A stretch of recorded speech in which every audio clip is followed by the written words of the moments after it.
Hey listeners, I am on the trainer right now, about to do some VO2 max intervals. I had an AMA request up a few weeks ago, and this is answering some of your questions. We answered a few on air, the ones that are kind of more personal and specific to me. I'm going to answer during that set of intervals. So, in about 3 minutes, turn the camera back on, read your questions, and give you answers while I do a set of VO2 max intervals. Enjoy. Here we go. Okay, first question from Joe Edwards. How'd hunting season go? Did you ever get set up for archery? Well, Joe, hunting season was a bust.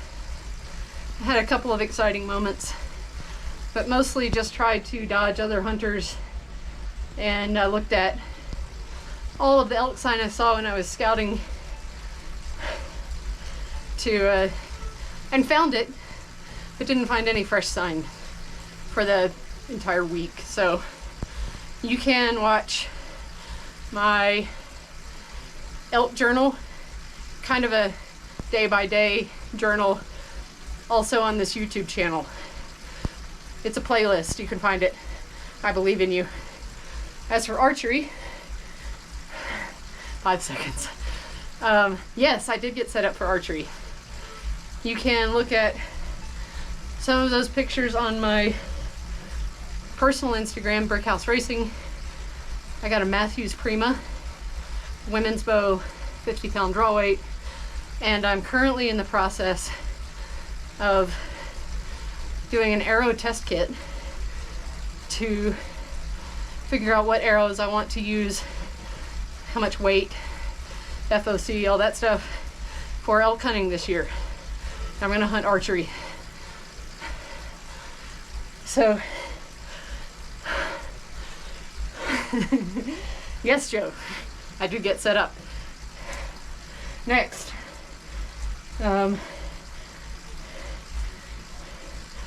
shit, oh no. David Coleman, how many chicken nuggets come from each chicken? I don't know, we cook them whole. They dressed out really big. I processed them at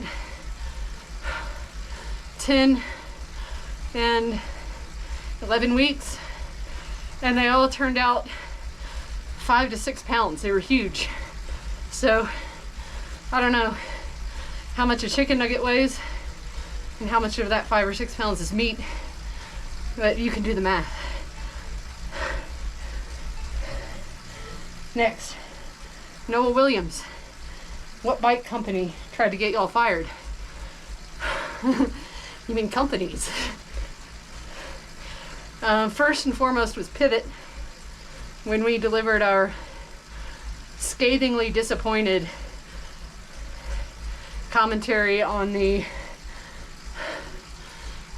Trail 429 re-release with Super Boost.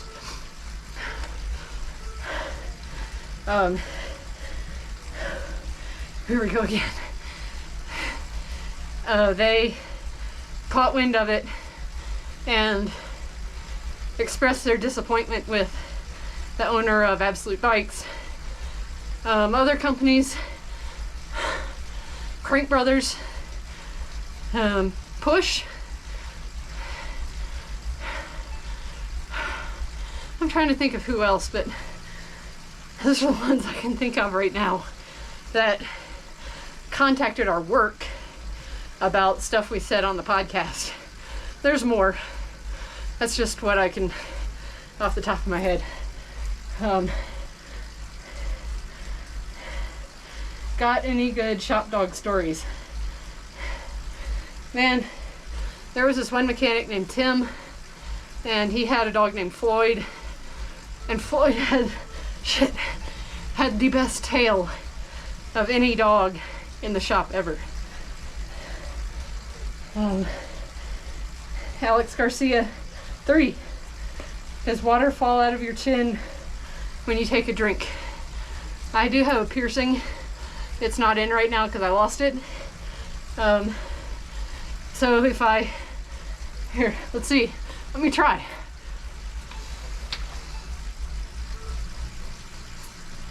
Nope, sorry, Alex. Doesn't work. Nope, sorry.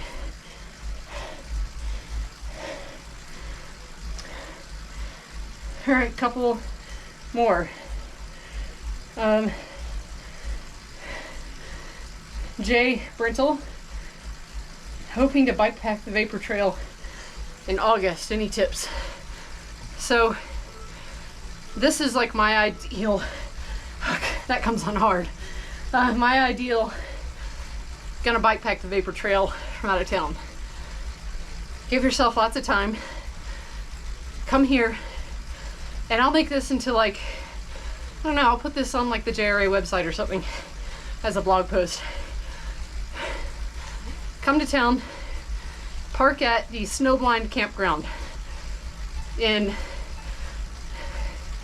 the, it's on the Gunnison side of the Continental Divide, close to Monarch Pass. Ride the Canyon Creek Loop. Hardest part of the whole Vapor Trail course. Ride that loop as just an unloaded bike loop. You're gonna ride up to Michi Pass, take a left on the Granite Mountain Trail, the Canyon Creek Trail over Granite Mountain. You're gonna hike a bike for like an hour, maybe more, maybe less, depending on how you hike a bike. Then you get to the top, you're gonna descend the Canyon Creek single track and end up back at your car at the Snowblind campground. Do that unloaded. It's awesome. Then, when you're ready to bike pack, maybe do the Starvation Creek Loop also, if you have time and energy. That's fun, but not really necessary for bike packing. You might skip the Starvation Creek Loop when you're bike packing, so do it ahead of time with an unloaded bike, just like the Canyon Creek Loop. Then for game day, Vapor Trail, ride the course exactly how it sits until you get to the turnoff for the Canyon Creek Trail. Keep going down to Michi Pass Road. That would be the road that you climbed when you did your pre-ride. Go down that, skip the Canyon Creek Trail. The loaded bike, that hike-a-bike it's already awful. The loaded bike, really, really bad. So, and the descent it's moto trail, it's backcountry, it's rough. So, Canyon Creek Trail is terrible with a loaded bike. Don't at me. One more. So, from there, so Vapor Trail bike pack, go down to Michi Pass, skip Canyon Creek, finish the course as is. Maybe skip Starvation if you're tired, and lots of people do that. It's mentally really tough. Pretty much your only good resupply. You have a little bit in St. Elmo. Don't count on that store always being open, and their stock is real low. So the Monarch Pass Visitor Center is your like one chance for resupply out there that you can rely on. Whew, I did it. That's all the questions. That's all the intervals in this set. I'm gonna take this 4-minute break, finish off this workout without you all. If you want to see more of this, please let us know. Please share this with your non-JRA friends. Even if they don't listen to podcasts, share our YouTube content. Help us get paid. You're awesome. Thanks.